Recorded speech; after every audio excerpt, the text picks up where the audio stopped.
À quoi penses-tu si je dis pi? Au cercle, bien sûr. Notre première rencontre avec pi se fait vers l'âge de 11 ans. Il est présenté au milieu d'une formule permettant de calculer le périmètre, autrement dit la circonférence d'un cercle de rayon R. P égale 2πr. Monsieur est une lettre grecque. L'initiale du mot périmètre est la lettre P. Elle correspond à pi dans l'alphabet grec. Sa valeur approximative la plus connue est 3,14. La définition de pi par excellence est le rapport de la circonférence d'un cercle par son diamètre.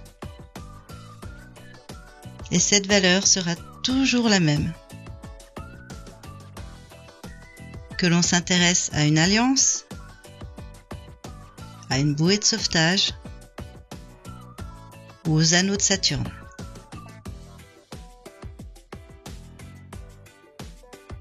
Pi est un grand voyageur du temps, de l'espace et des sciences. On l'a vu dans la géométrie, en analyse, en probabilité, etc. Laisse-moi te conter son carnet de route. En moins 2650, préliminaire en Égypte. La pyramide de Khéops, première merveille du monde, la plus ancienne et la seule observable encore aujourd'hui, est construite à quelques kilomètres au sud du Caire. Sa hauteur est de 280 coudées sur une base carrée de côté 440 coudées. Une coudée ou coudée royale équivaut à 52,36 cm. Mais où est caché pi dans cette pyramide? Le calcul du demi-périmètre de la pyramide divisé par sa hauteur est égal à 3,1429, ce qui équivaut à un écart avec pi inférieur à 0,05%. Hasard? Peut-être. Si le côté avait fait une coudée de moins, le ratio que nous venons de calculer aurait donné 3,13. S'il avait fait une coudée de plus, ce ratio aurait donné 3,15. Si la hauteur avait fait une coudée de plus, ce ratio aurait été de 3,13. Si la hauteur avait fait une coudée de moins, le ratio aurait été de 3,15. Je ne pense pas que cette proportion soit le fruit du hasard. Mais pourquoi avoir choisi la moitié du périmètre pour faire le calcul alors? La raison serait-elle que le nombre clé à trouver n'est pas pi mais 2π? Une constante appelée également tau? Ouvrons une parenthèse à tau. Tau est le jumeau maléfique de pi. Il représente 2 fois la constante pi, soit 6,2832 et quelques. On considère plus souvent les cercles par rapport à leur rayon et non pas par rapport à leur diamètre. Le choix le plus simple pour déterminer une constante du cercle aurait été de diviser la circonférence par le rayon, et non pas par son diamètre. Peut-être que la bonne constante du cercle est le rapport périmètre divisé par rayon. Tau est tellement plus simple et naturel d'utilisation. Le périmètre de la pyramide divisé par la hauteur de la pyramide est égal à 4 fois 440 divisé par 280 égale 6,2857, soit un écart inférieur à 0,1% vis-à-vis de tau.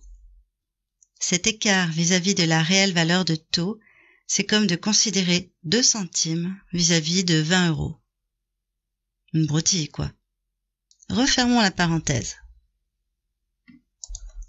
La circonférence de la pyramide est la même que la circonférence du cercle dont le rayon est la hauteur de la pyramide. La hauteur de la pyramide de Khéops aurait-elle été choisie en ce sens? D'autres expressions donnent des résultats tout aussi étonnants, voire plus.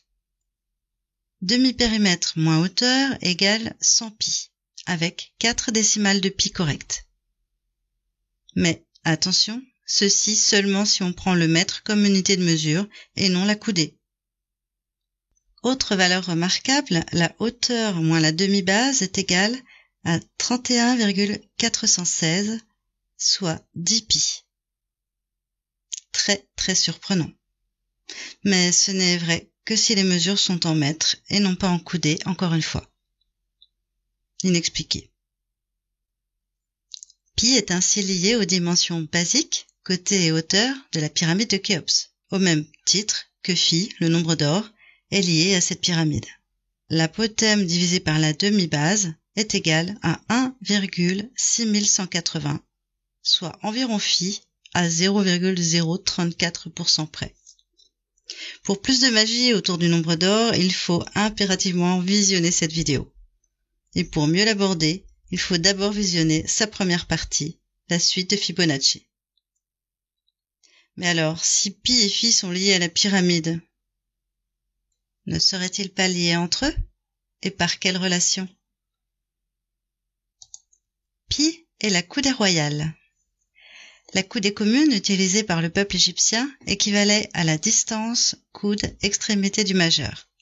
Elle valait entre 42 et 45 cm, des valeurs plausibles. La mienne par exemple fait 42,5 cm. Par contre, la coudée royale étalon, retrouvée à différents endroits, est estimée à 52,36 cm. C'est énorme. Cela laisse supposer qu'elle n'a pas de lien avec la précédente définition. Ou sinon, le pharaon faisait... Attends. Petit produit en croix, sachant que je mesure 1m60, 1m97. Peut-être vaudrait-il mieux se baser sur les proportions d'un homme. Chérie? Ok. Alors, j'ai mesuré une coudée de 49 cm pour une taille d'1m83. 1m96. D'après Francesco Galassi de l'université de Zurich, la taille moyenne des Égyptiens de l'époque oscillait entre 1m65 et 1m68. On en est loin. Cela remet peut-être en question la définition de la coudée royale. Pouf, pas très grave, j'en ai une autre sous le coude. Partons d'une roue d'1 mètre de diamètre. Partageons-la en 6 parts égales. Le périmètre de ce cercle est 2 pi r. Le périmètre vaut 2 pi fois 0,5 égale pi. Chacun des 6 arcs de cercle vaut alors pi sur 6. Or, pi sur 6 égale 0,523598776 mètres. Ni le maçon du XXIe siècle, ni l'architecte du pharaon n'envisagent une précision au millimètre. Eh bien moi, je vais choisir une précision au dixième de millimètre. Un cercle de diamètre 1 mètre, partagé en 6, donne exactement la longueur de la coudée royale. Deuxième fois que l'on trouve un lien serré entre ces deux unités de mesure, né à plus de 44 siècles d'écart. Plus spectaculaire. Le reste du périmètre prend une valeur tout aussi inattendue. 5 pi sur 6 égale 2,617 993 878 et toujours avec une précision au dixième de millimètre. Parce que je suis très exigeante, 5 pi sur 6 vaut environ 2,6180 mètres. Or, phi carré égale 2,6180 au 10 millième près. Hasard? Heureux hasard? Une coïncidence bien étrange tout de même. Elle mérite que j'aille au bout de ma démonstration. Rassemblons tout le monde maintenant. Une coudée royale plus phi au carré égale pi. Voilà, la coudée royale, le nombre d'or et pi réunis par une simple addition. Et comme 1 plus phi égale phi carré, on a aussi une coudée plus 1 mètre plus phi égale pi.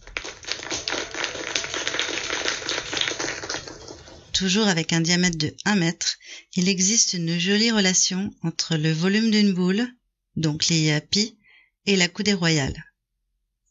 Une boule de diamètre 1 mètre a un rayon de 0,5 mètre. Son volume est 4 tiers de pi r au cube. 4 tiers fois pi fois 0,5 au cube ce qui équivaut à 0,5236. Eh, ce chiffre on le connaît, c'est la coudée royale. Oui mais non. Vois-tu le défaut de cette relation? Quelle est l'unité de la coudée royale? Quelle est l'unité de volume? Le volume calculé n'est pas de 0,5236 mètres, mais plutôt de 0,5236 mètres cubes. Et bien que ce soit les chiffres dans l'ordre de la coudée royale, ce ne sont pas des mètres, ce n'est donc pas une longueur, donc ce n'est pas la coudée royale. 1680 avant Jésus-Christ, Couvade à Babylone et en Égypte. C'est en géométrie que la présence de pi est reine. Les premières traces de recherche apparaissent en Mésopotamie au XXe siècle avant Jésus-Christ. L'approximation de sa valeur apparaît sur la tablette de Suse. Les écrits de ce vestige donnent l'aire d'une série de figures, dont celle du cercle de périmètre 1. L'aire inscrite sur la tablette est 2/25e. Il en découle que le rayon de ce cercle est tel que P égale 2πr égale 1, d'où r égale 1 sur 2π. L'exact r du cercle est πr carré égale pi 1 sur 2π au carré égale 1 sur 4π.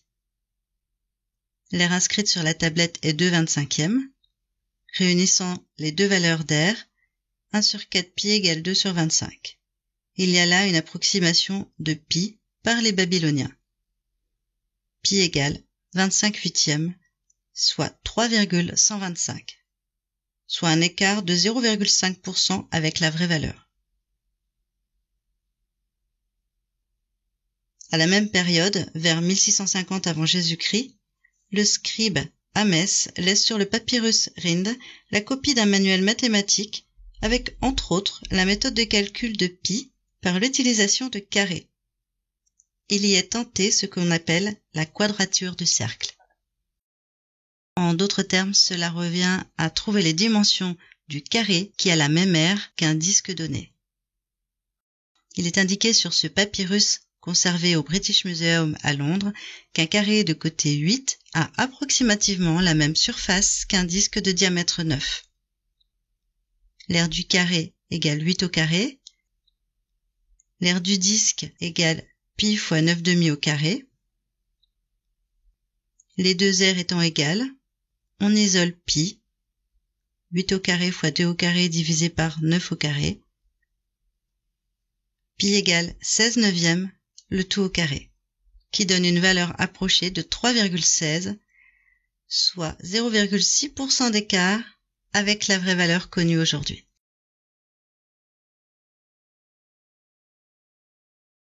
« 250 ans avant Jésus-Christ, naissance de Pi en Grèce antique. Bien qu'Archimède soit bien plus célèbre pour sa découverte de la poussée qui porte son nom, ce savant de Syracuse a également découvert une valeur approchée très précise de pi. Dans son traité La mesure du cercle, le très célèbre mathématicien a calculé pi par la méthode des polygones réguliers, dite aussi la méthode d'exhaustion ou encore plus simplement la méthode des périmètres. Son idée simple fut d'encadrer la circonférence d'un cercle de diamètre 1 par deux polygones réguliers inscrits et circonscrits au cercle et de donner de plus en plus de côtés à ces polygones réguliers pour affiner l'encadrement de pi. Périmètre de l'hexagone inscrit, chaque côté fait 0,5, 6 côtés, 6 fois 0,5 égale 3 mètres. Périmètre de l'hexagone circonscrit, d'après le théorème de Pythagore dans le triangle ABD rectangle en B, AB carré égale AD carré moins BD carré. AB égale racine carrée de AD carré moins BD carré égale racine carrée de 3 sur 4. D'après le théorème de Thalès, DE égale AC fois BD sur AB. 1/2 fois 1/4 sur racine de 3/4, je simplifie par 4. Il reste 1 sur 2 racines de 3. Le côté de l'hexagone circonscrit vaut 2 fois CE, soit 2 fois 1 sur 2 racines de 3, donc 1 sur racine de 3, et le périmètre de l'hexagone circonscrit vaut 6 fois son côté, 6 fois 1 sur racine de 3 qui s'écrit aussi 2 racines de 3. L'encadrement de pi par les deux hexagones donne pi compris entre 3 et 3,5. En augmentant toujours le nombre de côtés des polygones inscrits et circonscrits, Archimède parvint à l'approximation pi est compris entre 3,1408 et 3,1429. Pi est souvent appelé la constante d'Archimède.